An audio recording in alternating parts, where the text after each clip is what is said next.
So Jack and Jill have sat down with the property coach and really identified what their strategy is moving forward.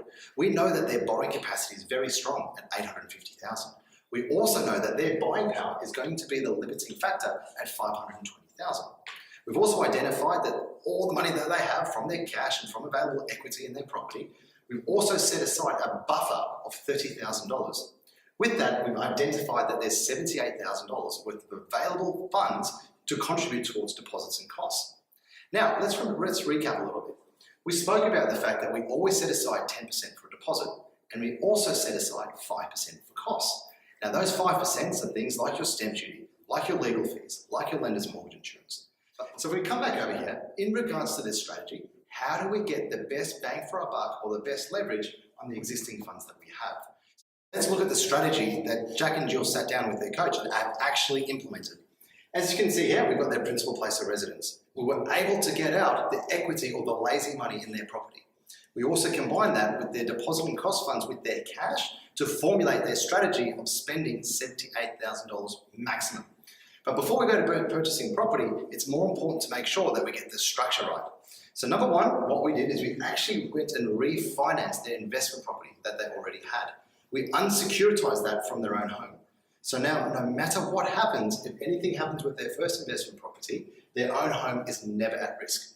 The second thing we did is we made sure that the loan types were correct on both properties. So we switched both properties from principal and interest through to interest only.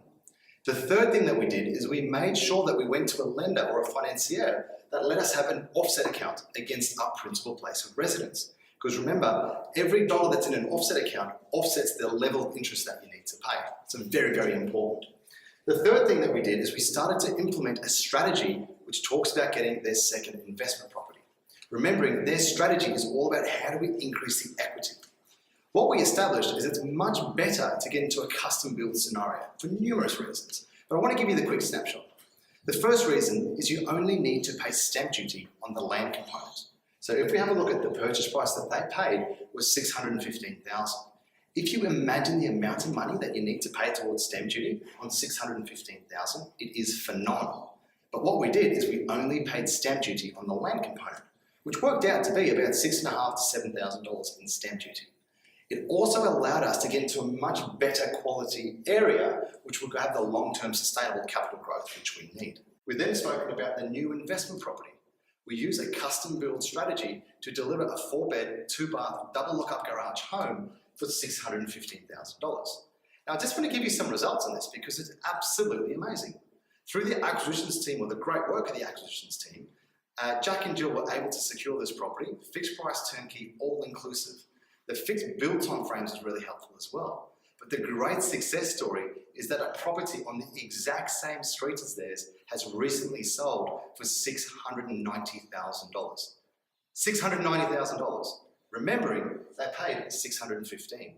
So the kicker here is we have the ability to get out $75,000 worth of equity within this strategy alone. So let's flick across to the goals. We've reduced our tax by getting brand new property. We've ticked the goal of paying off debt by getting into good quality real estate, which is going to go up substantially in value over time. We've also helped achieve the lifestyle goal.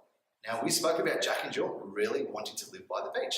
They're now renting where they want to live and investing where they can make money, which leads to their foundation. They've really helped set themselves up just by this one strategy catch-up alone. The important thing, I guess, to really understand is this isn't a dictation.